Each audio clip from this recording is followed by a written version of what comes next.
तो कहानी की शुरुआत में यूक्रेन की पुरसकून जगह को दिखाया जाता है, जहाँ पर मैकोला नाम का एक आदमी छोटी सी झोपड़ी में अपनी बीवी के साथ रहा करता था। दोनों अपनी जिंदगी में बहुत खुश थे। मैकोला की बीवी आर्ट्स ड्राइंग किया करती थी। वो लकड़ी को तराश कर चीजें बनाया करती थी। वो लकड़ी का एंजल फरिश्ता बनाकर मैकोला की बाजू पर बांध देती है। मैकोला पास वाले स्कूल में मैथ्स पढ़ाया करता था। वो अपनी साइकिल पर बच्चों को पढ़ाने जाता था। मैकोला के घर में कोई भी इलेक्ट्रॉनिक की चीज नहीं थी। जब वो स्कूल में होता था तो ब्रेक के वक्त टीवी पर खबरें सुना करता था। ऐसे ही एक दिन वो टीवी पर खबर सुनता है कि रशिया में लोगों को मारा जा रहा है और रशिया यूक्रेन पर हमला करके उस पर कब्जा करना चाहती है। अब ये खबर सुनने के बाद मैकोला अपनी क्लास में बच्चों को पढ़ाने चला जाता है, जहाँ पर वो बड़े ही प्यार से बच्चों को पढ़ाया करता था। पर यहीं पर इस क्लास में एक बदमाश लड़का था जो मैकोला को बिल्कुल भी पसंद नहीं करता था। वो हर वक्त इन इरादों में रहता था कि कैसे मैकोला को स्कूल से बाहर निकाला जाए, पर उसने कभी भी उस लड़के की हरकतों पर गुस्सा नहीं किया था। एक दिन मैकोला जब स्कूल पढ़ाने जा रहा था, तभी रास्ते में कुछ सोल्जर्स फौजियों को देखता है, जिन पर ये ज्यादा ध्यान तो नहीं देता और स्कूल चला जाता है। पर जैसे ही ये स्कूल आता है तो देखता है सारा स्कूल खाली था। तभी ये टीवी पर खबर सुनता है कि रशियन आर्मी यूक्रेन में घुस चुकी है और यहाँ पर कब्जा करना चाहती है। अब मैकोला को समझ आती है जो इसने रास्ते में फौजी देखे थे वो रशिया के थे।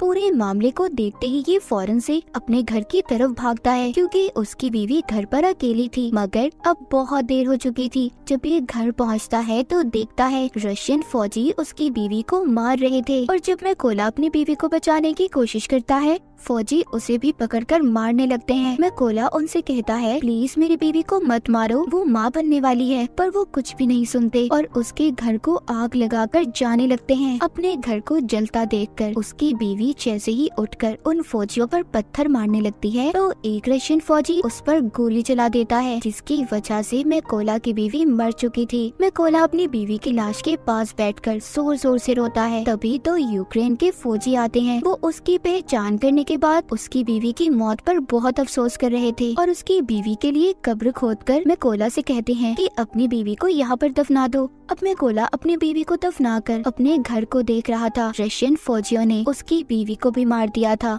और उसके घर को भी जला दिया था, इसीलिए अब वो बदले की आग में जल रहा था। वो रशियन फौज से बदला लेना चाहता था, इसीलिए अब वो यूक्रेन के फौजियों से कहता है कि प्लीज मुझे भी आर्मी में शामिल कर लें, मैं भी फौजी बनना चाहता हूँ। ये सुनकर वो फौजी मैकोला को अपने साथ ले गए थे, पर जाने से पहले मैकोला अपने पास लकड़ी का एंजल रख लेता है जो उसकी बीवी ने उसकी हिफाजत के लिए बनाया था। जब ये बेस पर आता है तो यहाँ के कमांडर इसको आर्मी में शामिल नहीं करते, कहते हैं कि क्या पता ये कोई जासूस भी हो सकता है। पर मैकोला कमांडर को बताता है कि रशिया की फौज ने मेरी आंखों के सामने मेरे घर को जला दिया और मेरी बीवी को भी मार दिया, इसीलिए मेरे पास जीने की अब कोई वजह नहीं है। मैं रशिया की फौज को मार कर ही सुकून का सांस लूंगा। मैं अपने मुल्क को बचाऊंगा ताकि रशिया की फौज यहाँ पर किसी और के घर को ना उजाड़े। ये सुनकर कमांडर मैकोला को आर्मी में शामिल करने के लिए तैयार हो गया था। उसकी ट्रेनिंग अब शुरू हो जाती है। मैकोला को बंदूक के बारे में कुछ भी नहीं पता था। जब सभी फौजी बंदूक को असेंबल कर रहे थे, उनके हिस्सों को जोड़ रहे थे, तो मैकोला उनके सामने सबसे ज्यादा देर में बंदूक को असेंबल करता है, जिससे सभी फौजियों को ये लग रहा था कि मैकोला कभी भी अच्छा फौजी नहीं बन पाएगा। मगर मैकोला अपनी सारी जान अपनी ट्रेनिंग पर लगा रहा था ताकि वो अच्छे से अच्छा फौजी बन सके। एक दिन ऐसे ही जब वो ट्रेनिंग कर रहा था तो अपने सीनियर से कहता है कि मुझे मैकोला कहकर मत बुलाएं, मुझे रेविन कहें। तभी उसके सीनियर उस पर हंसने लगते हैं, कहते हैं खुफिया नाम ऐसे ही किसी को नहीं मिल जाते, उसके लिए इंसान को मेहनत करना पड़ती है।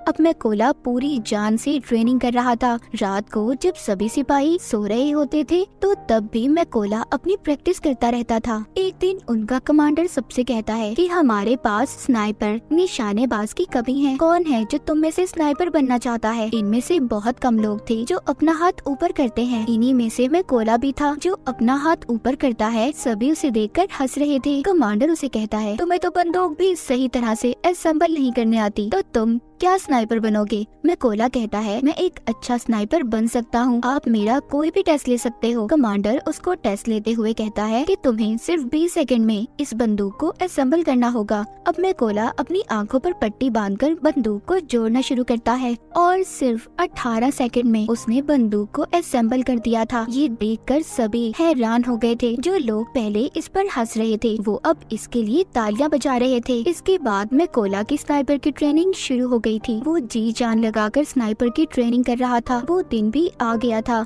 जब सभी स्नाइपर्स को उनकी बंदूकें दी जाती हैं। जहाँ पर सबको अच्छे मॉडल की बंदूकें दी गई थी, वहीं पर मैकोला को पुरानी बंदूक दी जाती है जो सही से काम भी नहीं करती थी। जब मैकोला अपने सीनियर से कहता है कि सर मुझे भी नई बंदूक चाहिए, तो उसका सीनियर उसे गुस्से से जवाब देता है। कहता है कि पहले तुम्हें खुद को साबित करना होगा कि तुम एक अच्छे स्नाइपर हो, तभी तुम्हें बंदूक दी जाएगी। अब सबकी ट्रेनिंग शुरू हो गई थी। इनका सीनियर सबसे कहता है, जब तुम अपना निशाना लगा रहे होगे तो तुम्हें चाहे कोई भी परेशानी आ जाए, तुम अपने टारगेट से नहीं हिलोगे और अपने टारगेट पर पूरा ध्यान लगाकर निशाना लगाओगे। सीनियर सभी के पास बारी बारी जाता है और सबके पास गोलियां चलाता है। जो भी स्नाइपर जरा सा भी गोली लगने के डर से हिलता है उसको ट्रेनिंग से बाहर कर दिया गया था। जब सीनियर मैकोला के पास जाकर गोली को चलाता है तो उसे कोई भी फर्क नहीं पड़ता, वो जरा सा भी नहीं हिला था। जब वो अपने टारगेट पर निशाना लगा रहा था तभी सीनियर उसके पास आकर कहता है कि तुम अपने टारगेट को सिर्फ एक दफा ही देख सकते हो, और उसकी आंखों के आगे कुछ रख देता है। अब मैकोला जब निशाना लगाता है तो उसका निशाना चूक गया था, मगर सब जानते थे कि अगर मैकोला को नई बंदूक दी जाती और आंखों के आगे कुछ न आता तो उसका निशाना लग जाता। रात को स्नाइपर का नाइट शूट टेस्ट होता है जिसमें इन्हें रात के अंधेरे में अपने टारगेट को देखकर उस पर निशाना लगाना था। ये फ्लेयर गन को चलाकर सबको एक ही बार उनका टारगेट दिखाया जाता है। सब निशाना लगाते हैं पर मैकोला निशाना नहीं लगाता।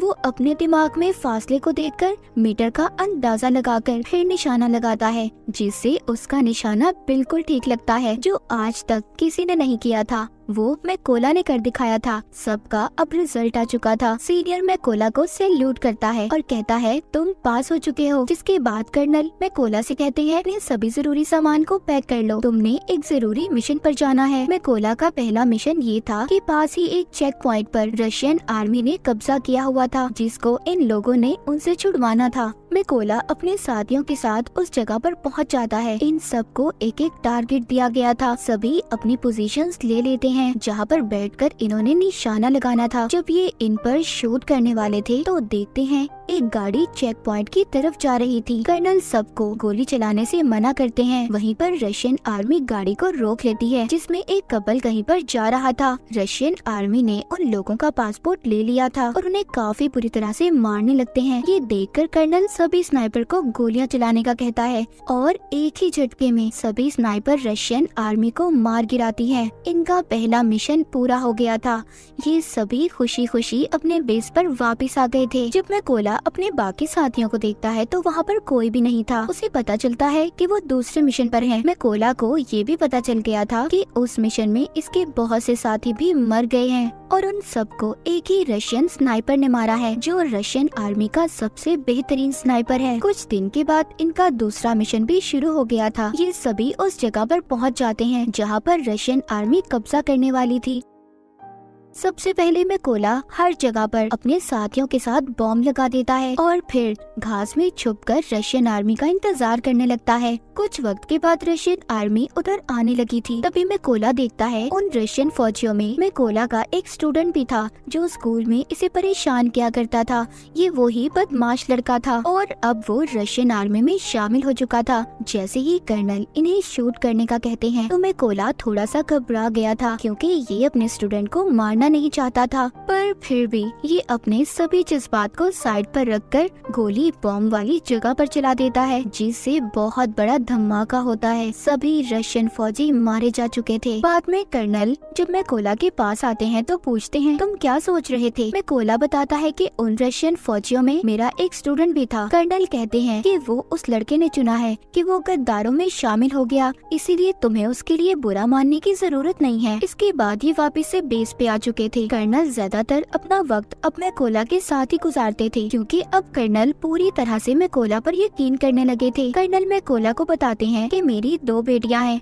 और उन्हें नहीं पता कि मैं आर्मी में कर्नल की पोस्ट पर हूँ। उनको मैं ये कह कर आया हूँ कि मैं बहुत बड़ा बिजनेस करता हूँ और मेरी बीवी ने भी मेरी बेटियों को नहीं बताया। ये सुनकर मैकोला भी अपनी बीवी की कर्नल को आखिरी निशानी दिखाता हुआ काफी दुखी हो जाता है। अब इसके बाद फिर से ये अपने अगले मिशन पर निकल पड़ते हैं। ये लड़ाई काफी बड़ी थी। सभी स्नाइपर्स छुपने के लिए एक गहरी खाई खोदते हैं और उसमें अपनी पोजीशंस ले लेते हैं। ये यहाँ पर इसलिए आए थे क्योंकि इन्हें पता चल गया था कि रशिया के कुछ फौजी यहाँ पर कब्जा करना चाहते हैं। यहीं पर कर्नल भी मैकोला के साथ थे। तभी यहाँ पर मैकोला देखता है उनमें वो फौजी भी था जिसने इसकी बीवी पर गोली चलाई थी। वो मैकोला के बिल्कुल निशाने पर था। कर्नल से पूछता है क्या मैं इस पर गोली चला सकता हूँ? कर्नल कहता है नहीं। मैकोला फिर पूछता है क्या मैं इस पर गोली चला सकता हूँ, क्योंकि वो अपनी बीवी का बदला लेना चाहता था। मैकोला का तो मिशन ही यही था कि वो अपनी बीवी का बदला लेना चाहता था। वो खुद पर कंट्रोल नहीं कर पाता और उस फौजी पर गोली चला देता है। पर इसके बाद रशियन आर्मी को इनका पता चल चुका था। कर्नल मैकोला से कहते हैं ये तुमने क्या किया? तभी एक स्नाइपर कर्नल पर शूट करके उसे भी मार देता है। सब रशियन फौजी इन पर बॉम्ब फेंकने लगते हैं। मैकोला कर्नल की लाश को बेस पर ले आया था, पर बहुत ज्यादा दुखी था क्योंकि उसकी गलती की वजह से कर्नल मारा जा चुका था। मैकोला ने अब ये कसम भी खाई थी कि वो उस स्नाइपर को कहीं से भी ढूंढ कर लाएगा और कर्नल की मौत का बदला लेगा। इसलिए वो अगले मिशन के लिए अकेला ही निकल गया था। उसको उस स्नाइपर की जगह के बारे में भी पता चल जाता है। वो अब अपने टारगेट को फिक्स करके एक स्नाइपर को मार गिराता है, पर वहाँ पर एक स्नाइपर मैकोला पर गोली चला देता है जो उसको लगती तो नहीं, पर वो जख्मी हो गया था। लेकिन स्नाइपर को भी मैकोला ने मार दिया था। अब क्योंकि वो जख्मी था इसलिए खुफिया जगह पर जाकर अपने जख्म के ठीक होने का इंतजार करने लगता है। तभी उसे अपने हेड की कॉल आती है जो बताते हैं कि हमें उस स्नाइपर का पता चल चुका है जिसने कर्नल को मारा था। तुम जल्दी से बेस पर आ जाओ। मैकोला अब बेस पर आ चुका था। जब इनकी ट्रेनिंग शुरू होती है तो इन्हें बताया जाता है कि वो स्नाइपर बहुत ही खतरनाक है। उसका निशाना आज तक गलत नहीं लगा। हेड यहाँ पर ये भी बताते हैं कि वो पहले यूक्रेन के फौजियों को मारता है, फिर उनकी वीडियोस बनाकर इंटरनेट पर डालता है ताकि यूक्रेन आर्मी हार मान ले। हेड बताते हैं कि हम 2 ग्रुप्स में जाएंगे। बिल्डिंग के अंदर वो स्नाइपर है, हम वहाँ पर जाकर उन पर हमला करेंगे।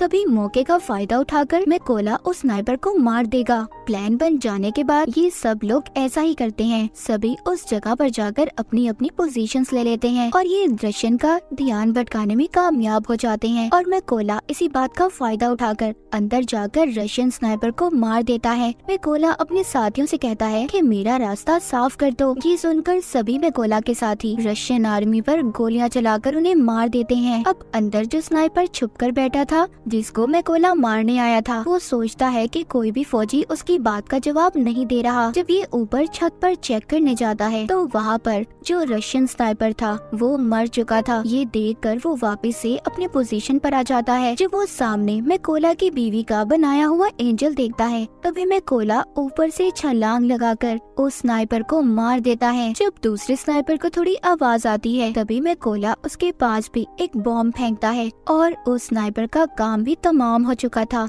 लेकिन यहाँ पर हम देखते हैं जब वो स्नाइपर छत पर चेक करने गया था तो उसने फोन करके रशियन आर्मी को बुला लिया था, इसलिए रशियन आर्मी उधर आ रही थी। किसी को भी नहीं पता था कि उनके स्नाइपर मारे जा चुके हैं। इसलिए जब वो अपने स्नाइपर को कॉल कर रहे थे तो कॉल में मैकोला उठाता है और उन्हें कहता है कि तुम्हारा वक्त अब खत्म हो चुका है। ये कहकर वो रशियन के ट्रक ड्राइवर पर गोली चला देता है जिसमें सभी रशियन फौजी बैठे थे। इसीलिए अब वो बाहर आ गए थे, लेकिन ये नहीं जानते थे कि यूक्रेन के स्नाइपर इन पर पहले ही निशाना लगाकर इंतजार कर रहे थे। तभी वो सब इन पर गोलियों की बारिश कर देते हैं। सभी को मारने के बाद मैकोला अपनी बीवी की कब्र पर जाकर उदास मन से कहता है कि मैंने तुम्हारे कातिलों और अपने दुश्मनों से बदला ले लिया है, मगर अब मुझे अपने मुल्क की हिफाजत करनी है, इसीलिए मुझे अब जाना होगा। इतना कहकर वो अपने अगले मिशन पर निकल जाता है और यहीं पर स्नाइपर द व्हाइट रिबन की कहानी खत्म हो जाती है।